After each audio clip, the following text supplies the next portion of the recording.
اللعين الرجيم بسم الله الرحمن الرحيم الحمد لله رب العالمين والصلاة والسلام على خير خلقه محمد وآله الطيبين الطاهرين واللعن الأبدي على أعدائهم أجمعين أما بعد فقال الله الحكيم بسم الله الرحمن الرحيم تبارك الذي خلق الموت والحياة ليبلوكم أيكم أحسن عملا۔ عربی میں بڑی اچھی تعبیر ہے کم و کیف، کمیت اور کیفیت، جس کو آپ کوالٹی اور کوانٹیٹی کہتے ہیں نا۔ اچھا، میں سوچ رہا تھا کہ اس کے لیے یہ تو انگلش میں ہے نا، وہ عربی میں ہے کم و کیف اور یہ انگلش میں ہے، اس کا میں کسی متبادل ان دونوں کے لفظ کے تلاش میں تھا۔ ایک دفعہ وہ کسی پیٹرول پمپ سے وہ پیٹرول ڈلوا رہے تھے ہم، تو ادھر لکھا ہوا تھا مقدار اور معیار۔ میں نے کہا خدا بھلا کرے بھائی، مجھے ان کا متبادل مل گیا۔ معیار یعنی کوالٹی اور مقدار یعنی یہی ہے۔ اچھا، یہ اللہ تعالیٰ جو ہے وہ ہمارے اعمال کے معیار کو دیکھتا ہے، اس کی کوالٹی کو دیکھتا ہے نا۔ یعنی مقدار کی بھی اپنی اہمیت ہے، یعنی کسی خیراتی ادارے میں مسجد کی تعمیر، مسجد کے مدرسے کی تعمیر میں آپ 100 روپے دے دیں اور 1000 روپے دے دیں، دونوں کو برابر اجر تو نہیں ملے گا نا۔ 100 روپے دے دیں، اب یہ ہے کہ بھائی وہ 1000 روپے بھی دکھاوے کے لیے دیتا ہے، وہ ایک 100 روپے فی سبیل اللہ دیتا ہے، اس کی قیمت ہے، اس کی کوئی قیمت نہیں ہے، یہ الگ بات ہے۔ لیکن اگر ایک آدمی پیسہ زیادہ بھی دیتا ہے اور پھر وہ اخلاص بھی ہے، یعنی دکھاوا نہیں ہے، نام نمود نہیں ہے، پھر یہ نور لا نور ہے، سونے پر جو ہے نا وہ سہاگا ہے۔ اور اگر ایک آدمی 100 روپے دیتا ہے اور اس کا ڈنڈورا پیٹتا ہے، یہ پھر نہ اس میں نہ کوالٹی ہے، کچھ بھی نہیں ہے۔ پھر اس کو اردو میں کہتے ہیں محاورہ کریلا نیم چڑھا، ایسا ہے نا۔ سونے کے سہاگوں کے مقابلے میں جو ہے نا وہ کریلا نیم چڑھا ہے، 100 روپے دے کے اس کا جو ہے ڈنڈورا پھرتا ہے۔ تو یہ اچھا، اور اگر ایک آدمی کے ہاں اچھا معیار ہے لیکن جو ہے مقدار نہیں ہے، کسی کے ہاں مقدار ہے معیار نہیں ہے، کسی خوش قسمت کے عمل میں معیار بھی ہے اور وہ بھی ہے۔ خدا زیادہ جو اہمیت دیتا ہے وہ معیار کو دیکھتا ہے، وہ کیفیت کو دیکھتا ہے، کمیت کو اتنا زیادہ نہیں دیکھتا۔ دنیا اکثر کمیت کو دیکھتی ہے، مقدار کو دیکھتی ہے۔ اچھا، اس حقیقت کی تائید میں یا اس کی تفسیر میں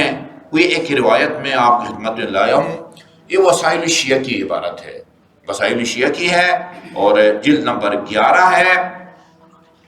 کتاب جہاد النفس لکھا ہوا، کتاب جہاد النفس، جہاد نفس جس کو جہاد اکبر قرار دیا رسول خدا نے، اس کے ذیل میں اور باب وجوب تقوی اللہ، باب کا نام رکھا ہے تقوی الہی کا واجب ہونا، متقی بننا واجب ہے، ٹھیک ہے نا جی، متقی بننا واجب ہے۔ اس کو جو یہ آخری جو راوی جو امام جعفر صادق علیہ السلام سے نقل کرتے ہیں وہ محمد مفضل بن عمر ہے، جس کی طرف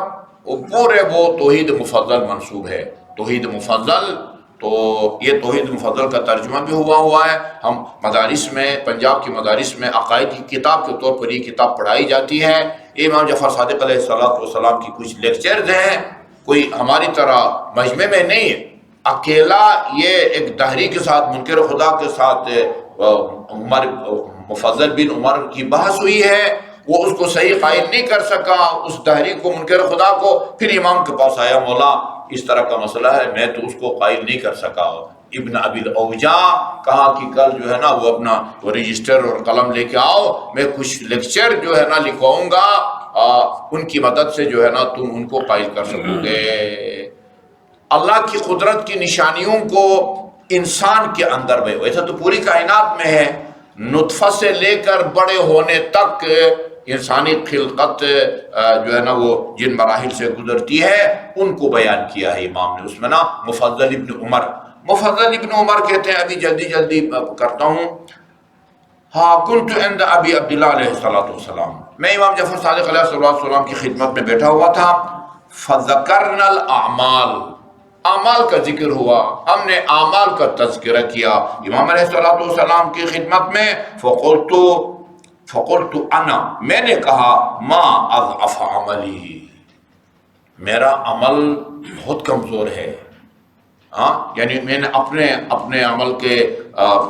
کمی یا اس کی کمزوری کا اعتراف کیا، اور میں نے کہا کہ میرا عمل کس قدر ضعیف ہے، میرا عمل کس قدر ضعیف ہے۔ فقال ماہ استغفر اللہ، خاموش ہو جا اور توبہ کرو، ایسا نہ کہو، ما اضعف عملی، ایسا نہ کہو۔ ثم قال لی، فرمایا ان قلیل العمل مع التقوی خیر من کثیر بلا تقوی، ایک متقی تھوڑا سا عمل انجام دے وہ اس آدمی کے زیادہ اعمال سے بہتر ہے جو متقی نہ ہو۔ اچھا کہتے ہیں کہ یہ کیسا ہو سکتا ہے؟ ہم تو یہ سمجھتے ہیں کہ جو آدمی جتنا زیادہ متقی ہوگا اتنا وہ زیادہ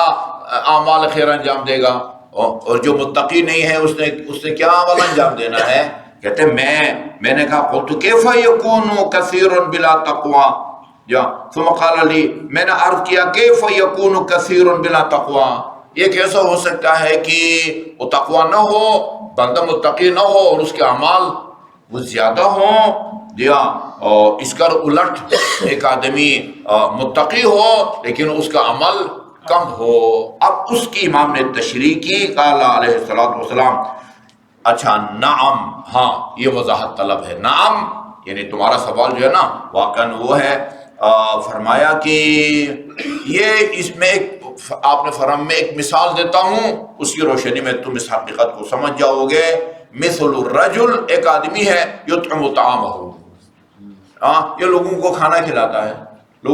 کھلاتا ہے، اچھا عام حالات میں لوگوں کو زکوٰۃ دینا واجب ہے، خمس دینا واجب ہے، فطر دینا واجب ہے، ایسے لوگوں کو کھانا کھلانا ایک مستحب کام ہے نا، مستحب کا واجب کام تو نہیں ہے۔ اچھا جی، ہاں ایک آدمی کی جان جا رہی ہے تو اس کو یعنی اتنا کھلانا کہ جان بچ جائے، وہ الگ مسئلہ ہے، ورنہ انفاق کرنا، کسی غریب کو کپڑے بنا کے دینا، یہ سارے مستحب کام ہیں۔ ایک آدمی یطعم طعامہ، کھانا کھلاتا ہے، ویرفق جیرانہ، یہ 2-3 مستحب کاموں کو بطور نمونہ پیش کیا ہے۔ اچھا اپنے ہمسایہ کے ساتھ بھی جو ہے نا وہ نرم رویہ رکھتا ہے۔ اچھا اور اس طرح سے یا مثلا ہم مثال دیتے ہیں، یعنی 5 وقت کی نماز کے علاوہ جو 17 رکعت ہے، 2 17 34 رکعت نماز کا بھی وہ پابند ہے۔ 17 رکعت فرض کے علاوہ 34 رکعت کا بھی وہ قائل مستحبات کو بھی انجام دیتا ہے، مگر فَإِذَا ارْتَفَعَ لَهُ الْبَابُ مِنَ الْحَرَامِ، یا بعض روایات میں اذا فتح له باب من الحرام، لیکن جب کسی فعل حرام کا دروازہ اس کے آگے کھلتا ہے پھر اس میں بغیر کسی جھجک کے دھڑک کے اس کے اندر چلا جاتا ہے۔ کہیں اس کی محفل ہو رہی ہو نا غیبت کی تو اس میں کود پڑتا ہے بندہ، کود کے کیا کرتا ہے، وہ ان کثیر اعمال کو یا ریاکاری کرتا ہے یا کسی کی غیبت کرتا ہے، ان کثیر اعمال کو یا متاثر کرتا ہے، دوسروں تک منتقل کر دیتا ہے، ٹھیک ہے جی، یا اس کی قیمت کو جو ہے نا وہ گھٹا دیتا ہے۔ یہ وہ تو یعنی مستحبت کام تو کوئی بھی نہیں چھوڑتا، لیکن جب کوئی یا فعل حرام کا جو دروازہ کھل جائے، یعنی گناہ کا موقع اس کو میسر آئے، پھر اپنے آپ کو گناہ سے نہیں بچاتا، مستحبات کا پابند ہے لیکن گناہ سے اپنے آپ کو نہیں بچاتا، دخل فی ہے۔ یہ اس کے اندر آستین چڑھا کے جو ہے نا وہ داخل ہو جاتا ہے۔ فہذا العمل بلا تقوی، یہ کثیر عمل ہے کہ جس کے ساتھ تقوی نہیں ہے۔ تقوی اگر ہوتا تو جہاں مستحبات انجام دیتا ہے وہاں فعل حرام کی محافل سے اپنے آپ کو بچاتا۔ یہ تو ایسی میں نے غیبت کی مثال دی ہے، باقی اور بھی بہت سارے کام ہو سکتے ہیں۔ وَيَكُونُ الْآخَرُ لَيْسَ عِندَهُ، دوسرا بندہ فرض کرے وہ صرف واجبات تک اپنے آپ کو محدود رکھتا ہے، 5 وقت کی نماز پڑھتا، باقی نوافل نہیں پڑھتا، اور بہت سارے کار خیر جو ہے نا وہ انجام نہیں دیتا۔ اچھا جی، لَيْسَ عِندَهُ فَإِذَا ارْتَفَعَ لَهُ الْبَابُ مِنَ الْحَرَامِ لَمْ يَدْخُلْ فِيهِ، لیکن کوئی فعل حرام کا اگر اس کو موقع ملتا ہے یا دروازہ کھلتا ہے تو اس میں داخل نہیں ہوتا۔ یعنی ایک آدمی صرف اپنے آپ کو واجبات اور فرائض تک محدود رکھے لیکن گناہوں سے اپنے آپ کو بچائے رکھے، یہ بہتر ہے اس آدمی سے جو کوئی مستحب عمل نہیں چھوڑتا لیکن جب حرام کام کی نوبت آتی ہے نہ غیبت سے اپنے آپ کو بچاتا ہے، نہ گانے سے بچاتا ہے، وغیرہ وغیرہ وغیرہ۔ یہ ہے معیار جو ہے نا وہ اللہ تعالیٰ دیکھتا ہے، مقدار کو اتنا نہیں، مقدار میں نے عرض کیا ہے کہ مقدار کی اپنی جو ہے نا وہ حیثیت ہوتی ہے، لیکن خدا کرے کہ ہمارے اعمال میں نا وہ مقدار بھی ہو اور معیار بھی ہو۔ اللہ تعالیٰ جو ہے نا وہ ہمیں تقوی کے ساتھ عمل خیر کثیر انجام دینے کی توفیق عطا فرمائے۔ اللہم صلی علی محمد و آل محمد۔